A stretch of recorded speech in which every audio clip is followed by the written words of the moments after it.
ओम शांति। आज है 26 दिसंबर 2021 के अव्यक्त महावाक्य। पहले एक नज़र मुरली के मुख्य पॉइंट्स पर। आज बाप दादा ने समर्थ बनने की विधि सुनाई। कहा, हर रोज अमृत वेले से ही अपने मन और बुद्धि को समर्थ स्थिति में स्थित करने की दिनचर्या का प्रोग्राम सेट करो। अगर अपने मन को समर्थ संकल्पों में बिजी रखेंगे तो मन को अपसेट होने का समय नहीं मिलेगा। यह स्वमान सदा याद रखो कि हम विश्व परिवर्तन के और विश्व नवनिर्माण के आधार मूर्त हैं। इस बेहद ड्रामा के अंदर हम ही हीरो एक्टर हैं और हीरे तुल्य जीवन वाले हैं। यह शुद्ध नशा समर्थ बनाता है और देह अभिमान का नशा नीचे ले आता है। सदा समर्थ बनने का दूसरा साधन बताते हुए बाबा ने कहा, सदा आज्ञाकारी बनो। आज्ञाकारी अर्थात बाप के कदम पर कदम रखकर चलने वाले। सोचने की भी आवश्यकता नहीं कि ठीक है या नहीं। ऐसे आज्ञाकारी बच्चों को ही परमात्मा दुआएं मिलती हैं। आज्ञाकारी आत्मा परमात्मा दुआओं के कारण सदा डबल लाइट उड़ती कला वाली होती है। साथ साथ बाप द्वारा आज्ञा पालन करने के रिटर्न में उन्हें वरदान के रूप में विल पावर मिलती है। विल पावर प्राप्त करने वाली आत्मा बाप से वर्षा, वरदान और दुआएं ये सब प्राप्तियां कर लेती है और सदा खुशी में वाह वाह के गीत गाते उड़ते रहते हैं। और लास्ट में बाबा ने कहा, व्यर्थ की तरफ आकर्षित होने का एक ही मुख्य कारण है अवज्ञा करना। भले बड़ी बड़ी अवज्ञाएं तो नहीं करते हो, लेकिन छोटी छोटी अवज्ञा अभी तक भी होती हैं। वह अवज्ञाएं कौन सी होती हैं, यह जानने के लिए सुनते हैं महावाक्यों को विस्तार से। मुरली का सार, सदा समर्थ कैसे बने। आज समर्थ बाप अपने चारों ओर के मास्टर समर्थ बच्चों को देख रहे हैं। एक है सदा समर्थ और दूसरे हैं कभी समर्थ कभी व्यर्थ की तरफ ना चाहते भी आकर्षित हो जाते हैं। क्योंकि जहाँ समर्थ स्थिति है वहाँ व्यर्थ हो नहीं सकता। संकल्प भी व्यर्थ नहीं उत्पन्न हो सकता। बाप दादा देख रहे थे कि कई बच्चों की अब तक भी बाप के आगे फरियाद है कि कभी कभी व्यर्थ संकल्प याद को फरियाद में बदल देते हैं। चाहते नहीं हैं लेकिन आ जाते हैं।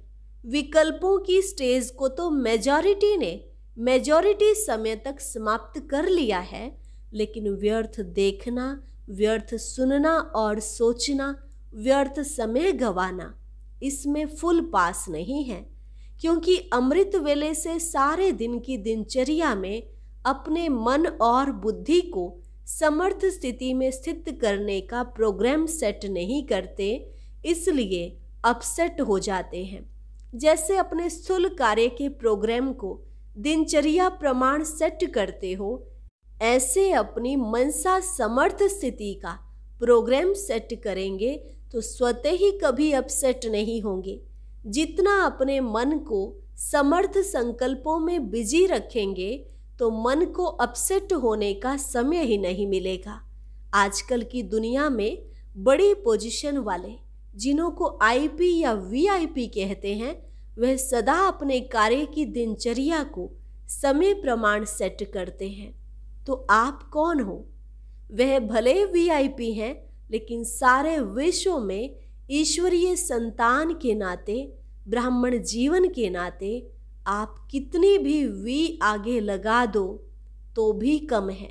क्योंकि आपके आधार पर विश्व परिवर्तन होता है। आप विश्व के नव निर्माण के आधार मूर्त हो।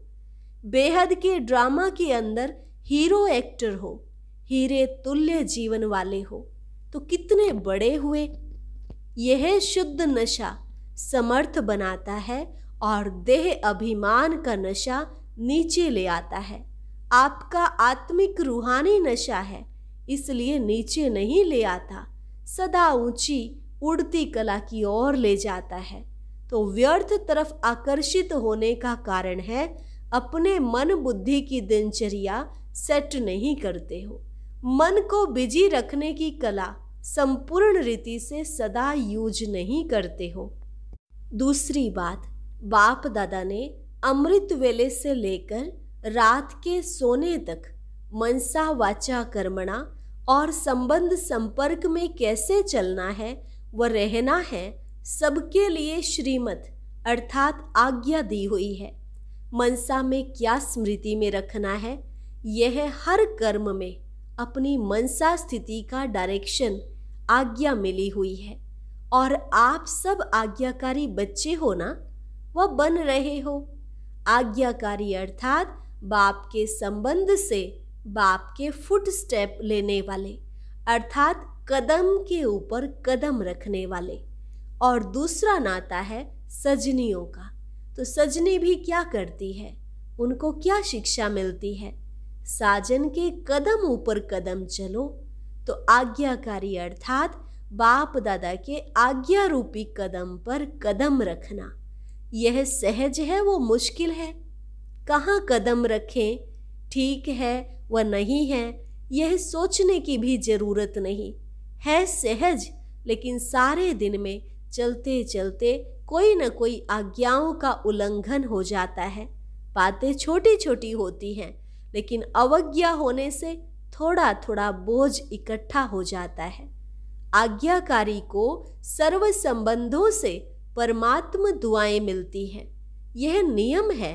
साधारण रीति भी कोई किसी मनुष्य आत्मा के डायरेक्शन प्रमाण हाँ जी कह करके कार्य करते हैं, तो जिसका कार्य करते उसके द्वारा उसके मन से उनको दुआएं जरूर मिलती हैं। और यह तो परमात्म दुआएं हैं। परमात्म दुआओं के कारण आज्ञाकारी आत्मा सदा डबल लाइट उड़ती कला वाली होती है।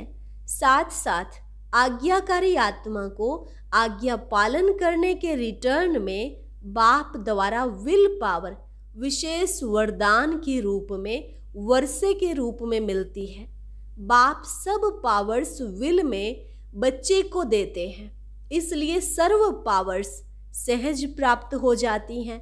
तो ऐसे विल पावर प्राप्त करने वाली आज्ञाकारी आत्मा वर्षा, वरदान और दुआएं, यह सब प्राप्तियां कर लेती हैं, जिस कारण सदा खुशी में नाचते, वाह वाह के गीत गाते उड़ते रहते हैं। क्योंकि उनका हर कर्म उनको प्रत्यक्ष फल प्राप्त कराता है। कर्म है बीज, जब बीज शक्तिशाली है तो फल भी ऐसा मिलेगा ना। तो हर कर्म का प्रत्यक्ष फल बिना मेहनत के स्वतः ही प्राप्त होता है। जैसे फल की शक्ति से शरीर शक्तिशाली रहता है, ऐसे कर्म के प्रत्यक्ष फल की प्राप्ति कारण आत्मा सदा समर्थ रहती है। तो सदा समर्थ रहने का दूसरा आधार है सदा और स्वतः आज्ञाकारी बनना। ऐसी समर्थ आत्मा सदा सहज उड़ते हुए अपनी संपूर्ण मंजिल बाप के समीप स्थिति को प्राप्त करती है। तो व्यर्थ तरफ आकर्षित होने का कारण है अवज्ञा। बड़ी बड़ी अवज्ञाएं नहीं करते हो, छोटी छोटी हो जाती हैं। जैसे मुख्य पहली आज्ञा है पवित्र बनो, काम जीत बनो। इस आज्ञा को पालन करने में मेजॉरिटी पास हो जाते हैं। भोली भाली माताएं भी इसमें पास हो जाती हैं। जो बात दुनिया असंभव समझती उसमें पास हो जाते, लेकिन उनका दूसरा भाई क्रोध, उसमें कभी कभी आधा फेल हो जाते हैं। फिर होशियार भी बहुत हैं। कई बच्चे कहते हैं क्रोध नहीं किया, लेकिन थोड़ा रोब तो दिखाना ही पड़ता है। क्रोध नहीं आता, थोड़ा रोब रखता हूँ। जब असंभव को संभव कर लिया, यह तो उसका छोटा भाई है, तो इसको आज्ञा कहेंगे व अवज्ञा। इससे भी छोटी अवज्ञा, अमृत वेले का नियम आधा पालन करते हो, उठ करके बैठ तो जाते हो, लेकिन जैसे बाप की आज्ञा है उस विधि से सिद्धि को प्राप्त करते हो। शक्तिशाली स्थिति होती है। स्वीट साइलेंस के साथ साथ निद्रा की साइलेंस भी मिक्स हो जाती है। बाप दादा अगर हर एक को अपने सप्ताह की टीवी दिखाए तो बहुत मजा देखने में आएगा। तो आधी आज्ञा मानते हो ना, नेमीनाथ बनते हो लेकिन सिद्धि स्वरूप नहीं बनते हो। इसको क्या कहेंगे? ऐसी छोटी छोटी आज्ञाएं हैं। जैसे आज्ञा है किसी भी आत्मा को ना दुख दो ना दुख लो। इसमें भी दुख देते नहीं हो लेकिन ले तो लेते हो ना। व्यर्थ संकल्प चलने का कारण ही यही है। व्यर्थ दुख लिया, सुन लिया तो दुखी हुए। सुनी हुई बात ना चाहते भी मन में चलती है। यह क्यों कहा, यह ठीक नहीं कहा, यह नहीं होना चाहिए। व्यर्थ सुनने देखने की आदत मन को 63 जन्मों से है, इसलिए अभी भी उस तरफ आकर्षित हो जाते हो। छोटी छोटी अवज्ञाएं मन को भारी बना देती हैं और भारी होने के कारण ऊंची स्थिति की तरफ उड़ नहीं सकते। यह बहुत गुह्य गति है। जैसे पिछले जन्मों के पाप कर्म बोझ के कारण आत्मा को उड़ने नहीं देते, ऐसे इस जन्म की छोटी छोटी अवज्ञाओं का बोझ जैसी स्थिति चाहते हो वैसी अनुभव करने नहीं देता। ब्राह्मणों की चाल बहुत अच्छी है। बाप दादा पूछते हैं कैसे हो तो सभी कहेंगे बहुत अच्छे हैं, ठीक हैं। फिर जब पूछते हैं कि जैसी स्थिति होनी चाहिए वैसी है तो चुप हो जाते हैं। इस कारण यह अवज्ञाओं का बोझ सदा समर्थ बनने नहीं देता। तो आज यही स्लोगन याद रखना, न व्यर्थ सोचो, न देखो, न व्यर्थ सुनो, न व्यर्थ बोलो, न व्यर्थ कर्म में समय गवाओ। आप बुराई से तो पार हो गए, अब ऐसे आज्ञाकारी चरित्र का चित्र बनाओ। इसको कहते हैं सदा समर्थ आत्मा। अच्छा, सभी टीचर्स आर्टिस्ट हो, चित्र बनाना आता है, अपना श्रेष्ठ चरित्र का चित्र बनाना आता है ना? तो बड़े ते बड़े चित्रकार वही हैं जो हर कदम में चरित्र का चित्र बनाते रहते हैं। इसी चरित्र का चित्र बनाने कारण ही आपके जड़ चित्र आधा कल्प चलते हैं। तो टीचर्स अर्थात बड़े ते बड़े चित्रकार अपना भी चित्र बनाते और अन्य आत्माओं को भी चित्रकार बना देते हो। औरों के भी श्रेष्ठ चरित्र बनाने के निमित्त टीचर्स हो। इसी में ही बिजी रहते हो ना, फुल बिजी रहो। एक सेकंड भी मन बुद्धि को फुर्सत में रखा तो व्यर्थ संकल्प अपनी तरफ आकर्षित कर लेंगे। सुनाया ना कि सेवा का प्रत्यक्ष फल सदा प्राप्त हो। यही निशानी है सदा आज्ञाकारी आत्मा की। कभी सेवा का फल प्रत्यक्ष मिलता और कभी नहीं मिलता। इसका कारण कोई न कोई अवज्ञा होती है। टीचर्स अर्थात अमृत वेले से लेकर रात तक हर आज्ञा के कदम पर कदम रखने वाली ऐसी टीचर्स हो। वह कभी कभी अलबेलापन आ जाता है। अलबेला नहीं बनना, जिम्मेवारी के ताजधारी हो। कभी ताज भारी लगता है तो उतार देते हैं। आप उतारने वाले तो नहीं हो ना। सदा आज्ञाकारी माना, सदा जिम्मेवारी के ताजधारी। टीचर्स तो सब हैं, लेकिन इसको कहते हैं योग्य टीचर, योगी टीचर। टीचर्स कभी कंप्लेन नहीं कर सकती। औरों को कंप्लीट करने वाली हो, कंप्लेन करने वाली नहीं। कभी ऐसे पत्र तो नहीं लिखती हो ना, क्या करें, हो गया, होना तो नहीं चाहिए, वह तो समाप्त हो गया ना। सुनाया था पत्र लिखो जरूर, मधुबन में पत्र जरूर भेजो, परंतु मैं सदा ओके हूँ, बस यह 2 लाइन लिखो। पढ़ने वालों को भी टाइम नहीं, फिर कंप्लेन करते कि पत्र का उत्तर नहीं आया। वास्तव में आप सबके पत्रों का उत्तर बाप दादा रोज की मुरली में देता ही है। आप लिखेंगे ओके और बाप दादा ओके के रिटर्न में कहते याद प्यार और नमस्ते। तो यह रिस्पॉन्ड हुआ ना। समय को भी बचाना है ना। सेवा समाचार भी शॉर्ट में लिखो। तो समय की इकोनॉमी, कागज की भी इकोनॉमी, पोस्ट की भी इकोनॉमी एकानामी हो सकती है ना। पत्र 3 पेज में भी लिखा जा सकता है। कोई को विस्तार से लिखने का डायरेक्शन मिलता है तो भले लिखो, लेकिन 2 लाइन में भी अपनी गलती की क्षमा ले सकते हो। छिपाओ नहीं, लेकिन शॉर्ट में लिखो। कितने पत्र लिखते हैं जिनका कोई सार नहीं होता। बाप को कहो मेरा यह काम कर लो, मेरे को ठीक कर दो, मेरा धंधा ठीक कर दो, मेरी पत्नी को ठीक कर दो। ऐसे पत्र एक बार नहीं 10 बार भेजते हैं। तो अब इकोनॉमी के अवतार बनो और बनाओ। अच्छा, सभी को यह मेला अच्छा लगता है ना। दुनिया वाले कहते 2 दिन का मेला और आपका 4 दिन का मेला है। सभी को पसंद है ना यह मेला। अच्छा, चारों ओर के सदा समर्थ आत्माओं को, सदा हर कदम में आज्ञाकारी रहने वाले आज्ञाकारी बच्चों को, सदा व्यर्थ को समर्थ में परिवर्तन करने वाले विश्व परिवर्तक आत्माओं को, सदा अपने चरित्र के चित्रकार बच्चों को समर्थ बाप दादा का याद प्यार और नमस्ते। रूहानी बच्चों की रूहानी बाप दादा को नमस्ते नमस्ते, गुड मॉर्निंग।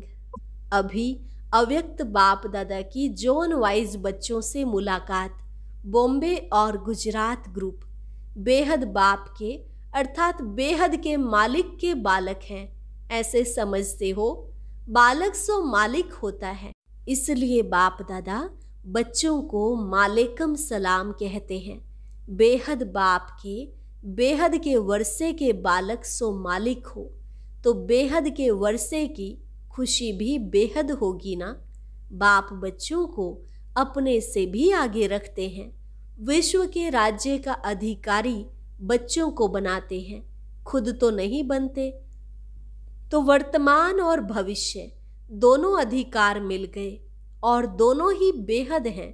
सतयुग में भी हदें तो नहीं होंगी ना, न भाषा की, न रंग की, न देश की। यहाँ तो देखो कितनी हदें हैं। बेहद के आकाश को भी हदों में बांट दिया है, वहाँ कोई हद नहीं होंगी। तो बेहद का राज्य भाग्य हो गया। लेकिन बेहद का राज्य भाग्य प्राप्त करने वालों को पहले इस समय अपनी देह की हद से परे जाना पड़ेगा।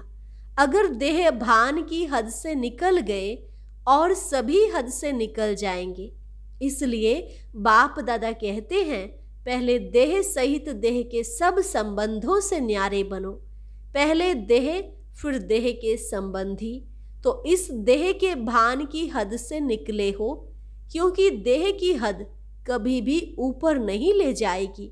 देह मिट्टी है, मिट्टी सदा भारी होती है। कोई भी चीज मिट्टी की होगी तो भारी होगी ना। यह देह तो पुरानी मिट्टी है, इसमें फंसने से क्या मिलेगा? कुछ भी नहीं। तो सदा यह नशा रखो कि बेहद बाप और बेहद वर्षे का बालक सो मालिक हूँ।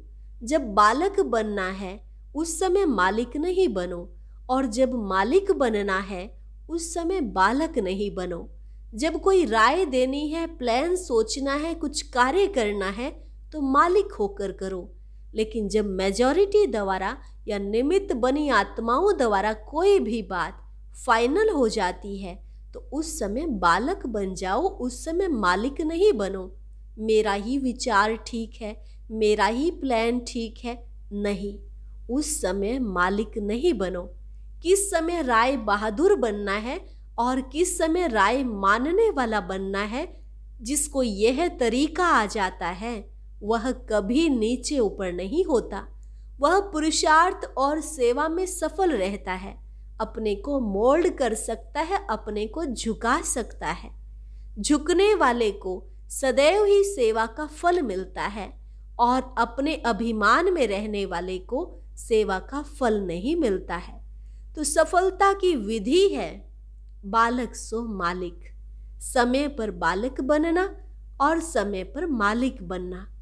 यह विधि आती है, अगर छोटी सी बात को बालक के समय मालिक बनकर सिद्ध करेंगे तो मेहनत ज्यादा और फल कम मिलेगा।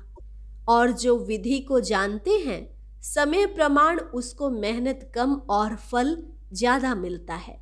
वह सदा मुस्कुराता रहेगा, स्वयं भी खुश रहेगा और दूसरों को देख करके भी खुश होगा।